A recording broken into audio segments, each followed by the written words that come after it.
se dio cuenta que su apartamento estaba cerrado con llave y no podía salir. Entonces empezó a temblar y esta mujer entra en pánico y decide salirse por la ventana. Era un 7º piso. Se cayó y se murió. Y todo por no poder mantener la calma en un momento de caos. Entonces nos vemos obligados a preguntarnos cómo tener calma. ¿Cómo mantener la calma? No solamente en un momento así como tan simple, pues aparentemente simple como un temblor, ¿no? Sino en realidad ante el caos de la vida en medio de un mundo caído. ¿Cómo mantener la calma al ser probados y al enfrentarnos a situaciones caóticas que incluso nos hacen pensar y dudar si a Dios le importa nuestra vida? Estoy seguro que todos hemos pensado así en algún momento. De manera que espero que este mensaje tenga ese efecto en todos nosotros, que nos ayude a calmarnos. El título de mi mensaje es Vamos a calmarnos. Vamos a calmarnos. Vamos a Marcos, capítulo 4. El Evangelio de Marcos, capítulo 4, versículos 35 al 41.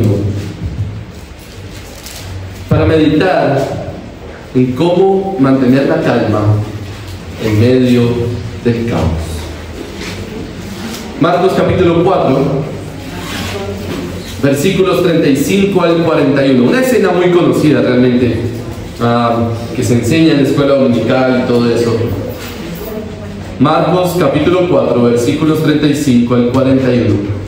Dice así la palabra de Dios. Ese mismo día, caída ya la tarde, Jesús les dijo: pasemos al otro lado. Despidiendo a la multitud, lo llevaron con ellos en la barca, como estaba, y había otras barcas con él. Pero se levantó una violenta tempestad y las olas se lanzaban sobre la barca de tal manera que ya la barca se llenaba de agua. Jesús estaba en la popa durmiendo sobre una almohadilla. Entonces lo despertaron y le dijeron: Maestro, ¿no te importa que perezcamos? Jesús se levantó, reprendió al viento y dijo al mar: cálmate, sosiégate. Y el viento cesó. Sobrevino una gran calma. Entonces les dijo: ¿por qué están tan atemorizados? ¿Cómo no tienen fe? Y se llenaron de gran temor y se decían unos a otros: ¿quién pues es este que aún el viento y el mar le obedecen? Esa es la palabra de Dios para nosotros hoy, hermanos. Una escena conocida que nos recuerda por qué una tormenta, que perfectamente puede ser mortal para estos hombres, es necesaria en la vida de los discípulos de Jesús. Es necesaria por una verdad, por una convicción que todos necesitamos. Esa tormenta era necesaria para esos discípulos por una convicción que ellos tenían que tener y una convicción que todos nosotros necesitamos tener. Y esa convicción es simplemente esta: nuestra fe necesita crecer más. Ese es el mensaje que yo espero que hoy salgan de aquí, se lo lleven acá en su mente, y que si van a ir a almorzar y compartir con otros, se puedan preguntar: bueno, ¿qué aprendimos hoy? Y la respuesta sea que nuestra fe necesita crecer más. Nuestra fe necesita crecer más. Hoy quiero capacitarlos para reaccionar mejor ante el caos. Ante el caos de vivir en un mundo caído, ante el caos que nos hace dudar del cuidado de Dios en nuestra propia vida, ante el caos que nos hace pensar que a Dios no le importa lo que nos sucede. Y la base de esa capacitación, la base de esa formación que necesitamos en nuestra vida cristiana es la convicción de que nuestra fe necesita crecer más. Y voy a darles esa convicción a través de dos recordatorios. Dos cosas que necesitamos recordar para que nuestra fe crezca más, o para tener esa convicción de que nuestra fe necesita crecer más. El primer recordatorio es la autoridad de Jesús. Necesitamos recordar la autoridad de Jesús. Y el segundo recordatorio es cómo reaccionar reaccionar. Necesitamos recordar cómo reaccionar. Necesitamos recordar la autoridad de Jesús y necesitamos recordar cómo reaccionar para tener la convicción de que nuestra fe necesita crecer más. Entonces comencemos con el primer recordatorio. Necesitamos recordar la autoridad de Jesús. Es bueno preguntarse cuando usted está leyendo la Biblia, ¿por qué este pasaje está ahí? De hecho, si usted ha leído Marcos o si usted viniera leyendo Marcos en orden y llega a este pasaje, usted posiblemente se va a hacer la pregunta, ¿por qué esto es necesario ahí? De hecho, es extraño porque Jesús acaba de darle unas parábolas a los discípulos y no parece que la siguiente escena más lógica fuera una tempestad, ¿no? Pero si tenemos en cuenta lo que ha venido sucediendo, vamos a ver que realmente es útil esta escena en este punto, en este momento del libro de Marcos. ¿Por qué es útil? Bueno, les voy a hacer un recuento rápido de lo que está pasando en Marcos, ¿ok? En Marcos 1 aparece Jesús. En Marcos 2, Jesús enseña.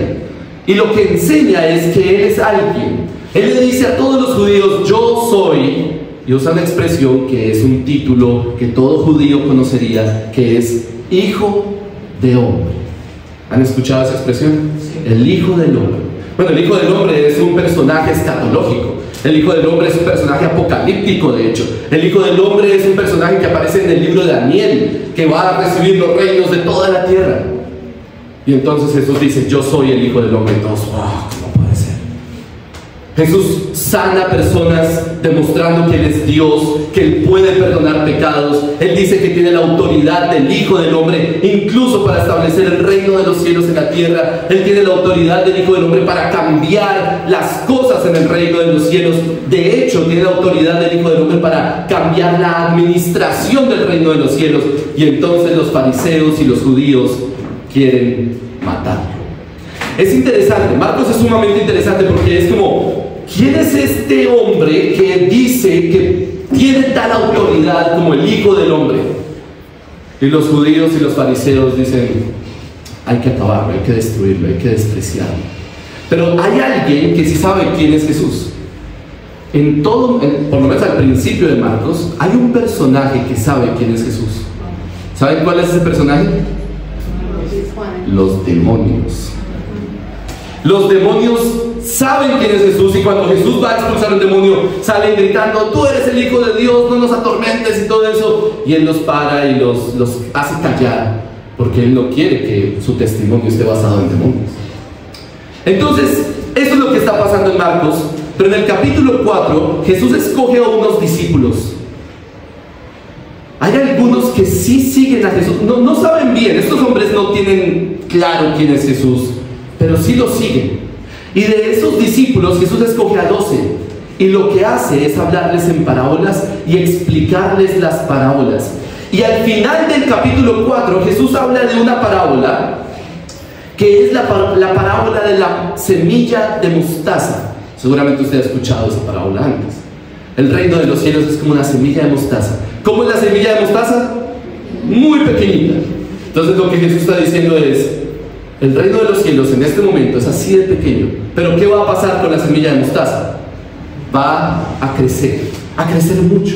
Y entonces la parábola básicamente lo que dice es, mi reino va a crecer y se va a extender por toda la tierra a lo largo de los siglos, y hoy, 2000 y tantos de años, estamos viendo el cumplimiento de esa parábola.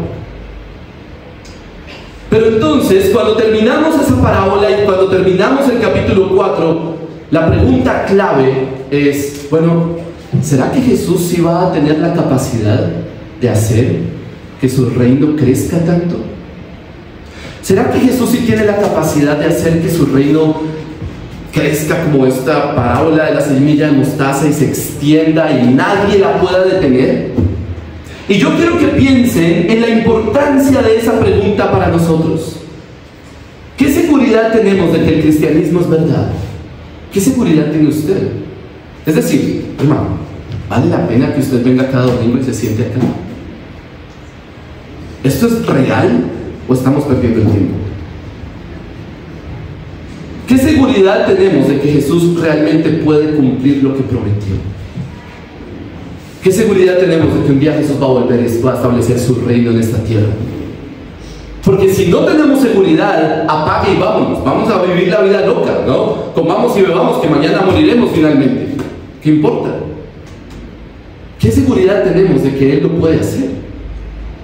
¿Qué seguridad tenemos de que nuestra esperanza está segura en Cristo? Y que Él tiene la autoridad, la capacidad de cumplir lo que prometió. Por eso, esta escena es necesaria. Por eso los discípulos necesitan este evento, y por eso nosotros necesitamos este evento. Nuestra fe necesita fortalecerse cuando dudamos de que Jesús realmente pueda hacer lo que prometió. Necesitamos que nuestra fe sea más fuerte cuando dudamos de que a Dios o a Jesús le importe nuestra vida. Entonces tenemos esta obra poderosa y autoritativa de Jesús. Versículo 37: se levantó una violenta tempestad, las olas se lanzaban sobre la barca de tal manera que ya la barca se llenaba de agua. Versículo 39: Jesús se levantó, reprendió al viento y dijo al mar: cálmate, sosiégate. Yo no sé si ustedes han estado alguna vez en una tormenta en un barco. Yo soy de Bogotá, así que nunca lo he estado. Una vez salimos con mi esposa en un crucero y el barco se movía mucho, pero eso fue lo máximo que he experimentado algo así. Ahora, aquí en Huelva, pues me imagino que habrá personas que sí habrán experimentado eso. Y si usted viene de alguna parte costera, posiblemente ha experimentado una tormenta en el mar. Pero pregúntese cuántas veces usted ha visto a un hombre calmar la tempestad. Miren, es lamentable que esta escena sea tan conocida. Esta escena aparece en películas, esta escena se le enseña a los niños en la escuela dominical. Es una escena que todo el mundo conoce y como que se volvió cliché, ¿no? Y hasta hay burlas de este tipo de escenas de los evangelios. Es lamentable que sea tan conocida porque a medida que se conoce más, pierde su asombro. Pero yo quiero que usted piense lo impactante que sería ver a alguien darle una orden al mar y que el mar obedezca. Para estos hombres, ese día fue tan increíblemente asombroso que terminó hasta siendo espeluznante. Es algo que ninguno de nosotros ha visto y posiblemente no va a ver jamás. Pero lo más asombroso de eso no es solamente el evento de Jesús se levanta y dice: mar, cálmate, y el mar se calma. No es solamente el evento como tal. Lo más asombroso de esto es lo que implica. La pregunta clave está al final del pasaje, versículo 41. Después de que ellos se llenan de gran temor, se dicen unos a otros: ¿qué cosa? ¿Cuál es la pregunta? ¿Quién es este? ¿Quién es este hombre que habla y el mar obedece? La pregunta implica ¿qué representa lo que está pasando acá? O sea, Jesús hace calmar el mar, pero ¿qué implica eso? ¿Quién es Él que aún el viento y el mar le obedecen? Ahora, es importante recordar que son judíos los que están haciendo esta pregunta. Tenemos que tratar de meternos en la mentalidad de un judío del tiempo de Jesús para entender bien esa pregunta.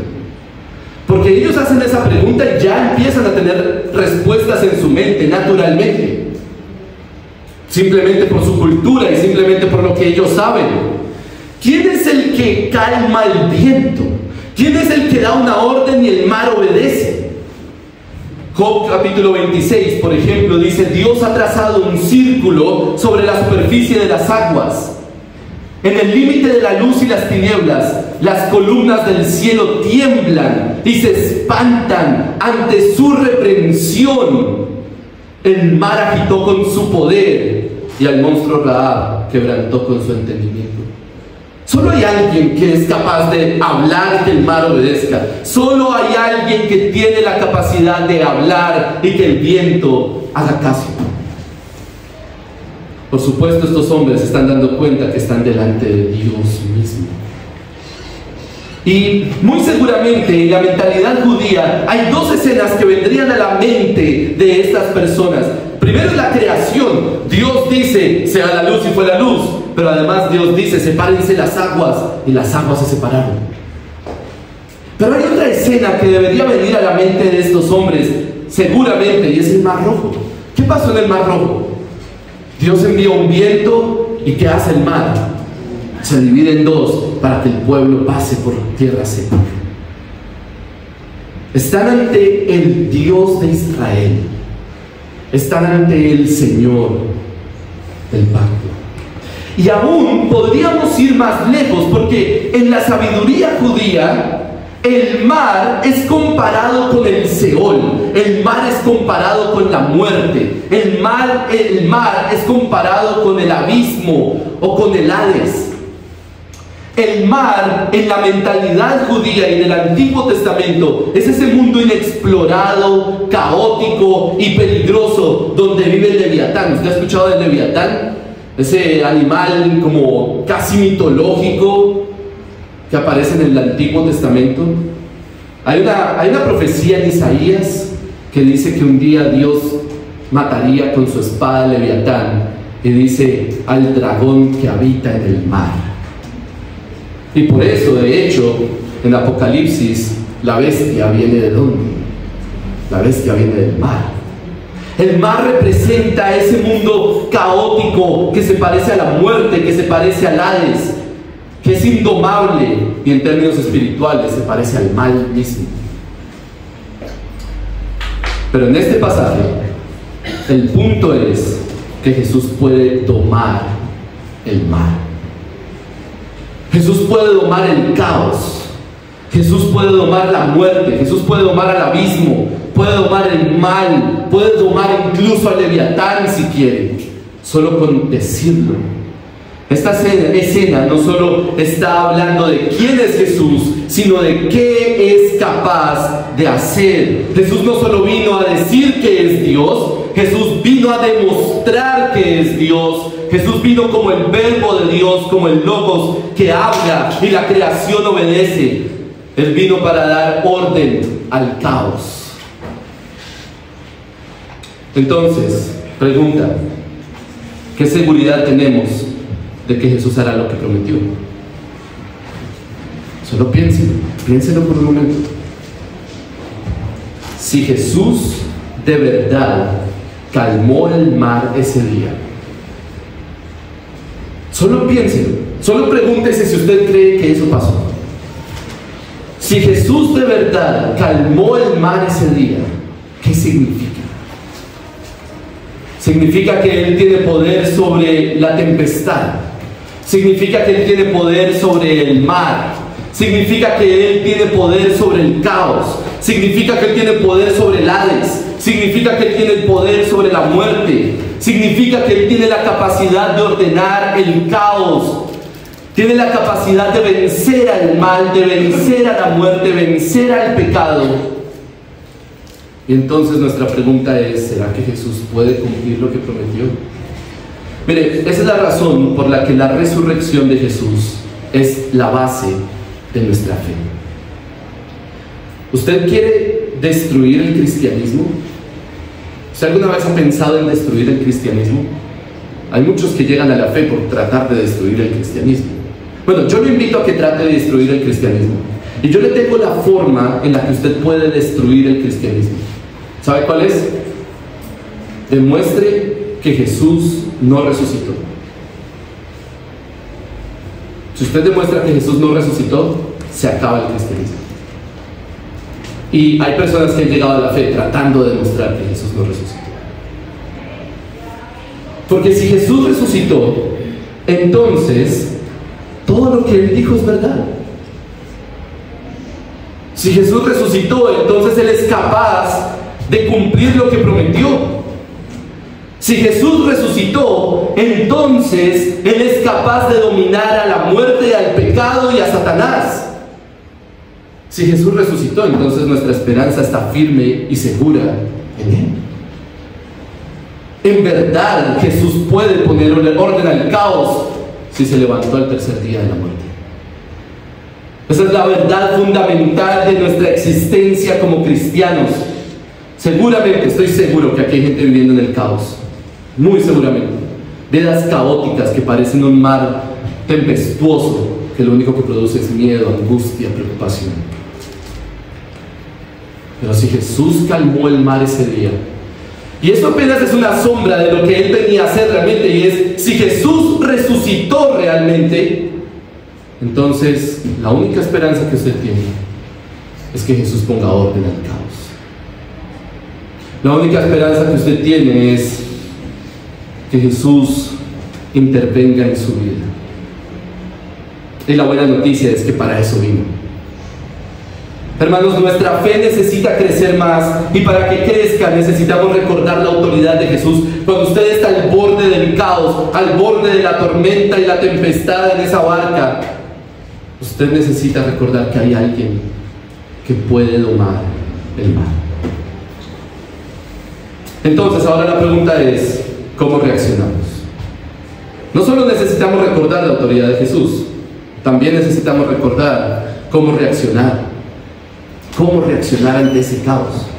Y en este punto quisiera enfocarme en los discípulos, porque nos hemos enfocado en Jesús, ¿no? Lo que Jesús hace.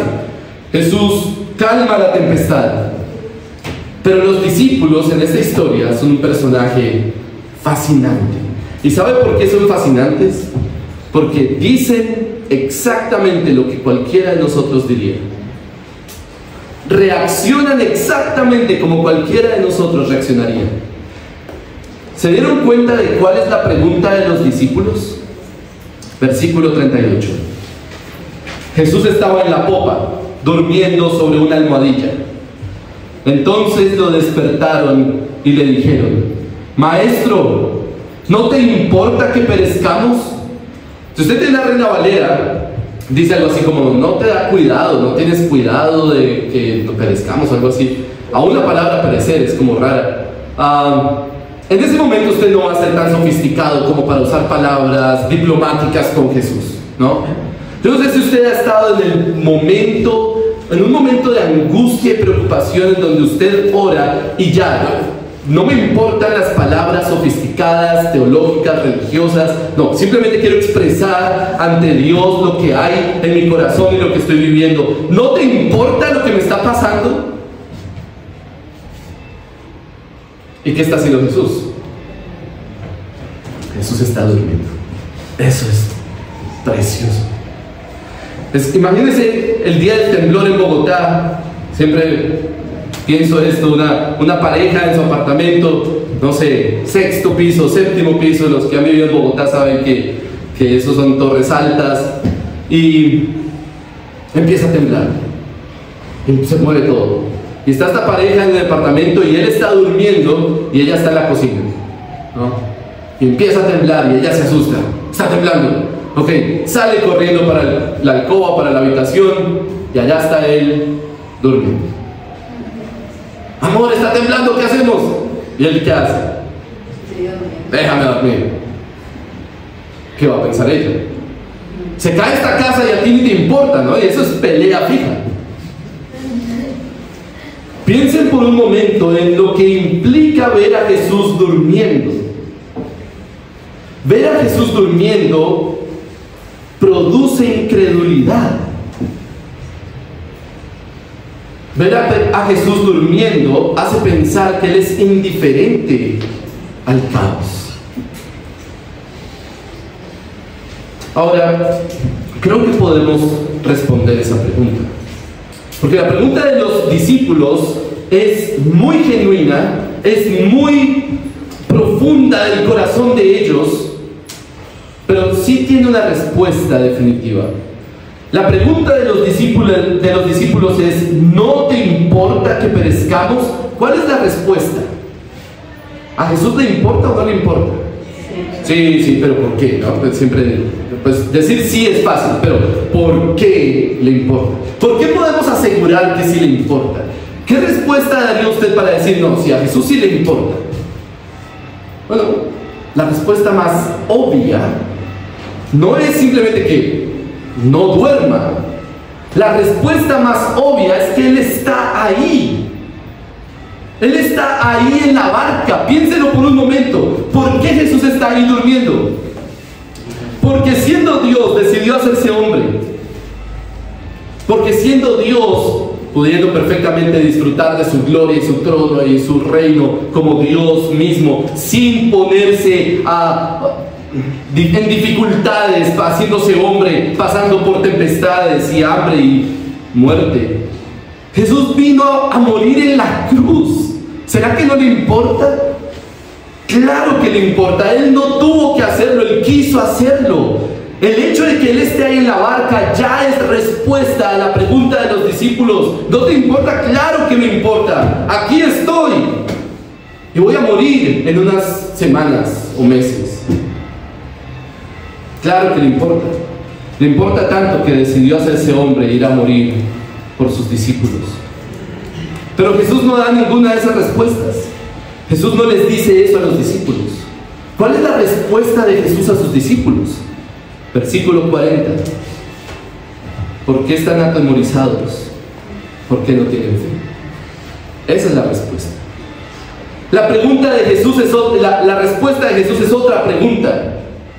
¿Por qué les da miedo?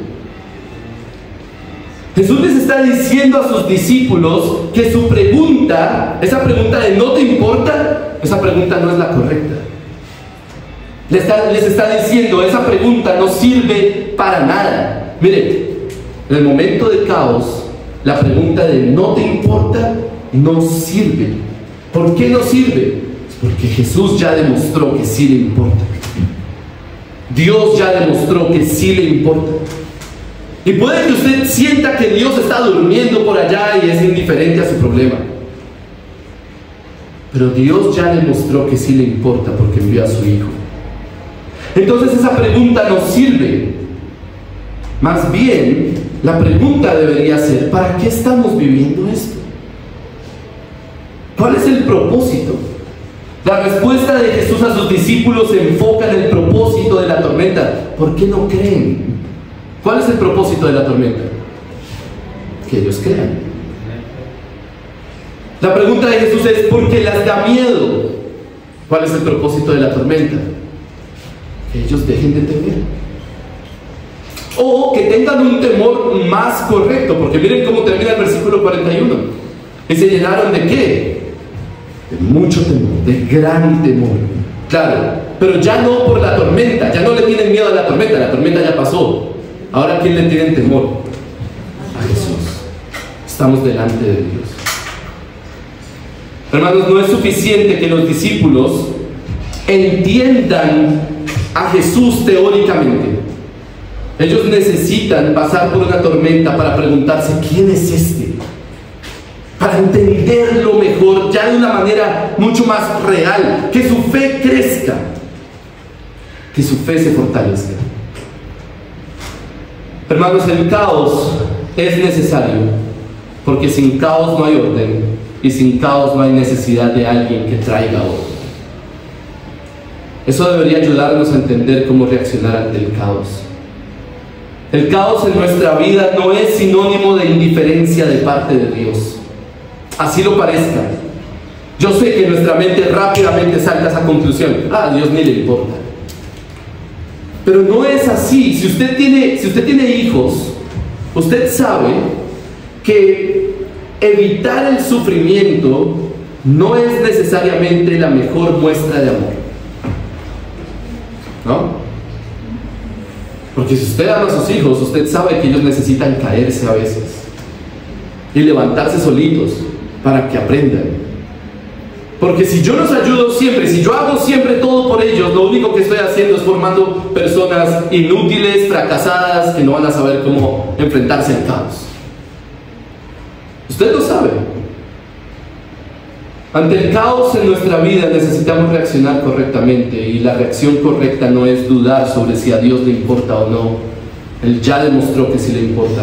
Más bien la reacción correcta debería ser recordar: mi fe necesita crecer y por eso estoy acá. Y Jesús tiene la autoridad para calmar el mar, así que cuando quiera se va a despertar y lo va a hacer. Ese no es el punto. Él es capaz de hacerlo. Más bien, la pregunta es: ¿cómo puede crecer mi fe? Así que vamos a calmarnos.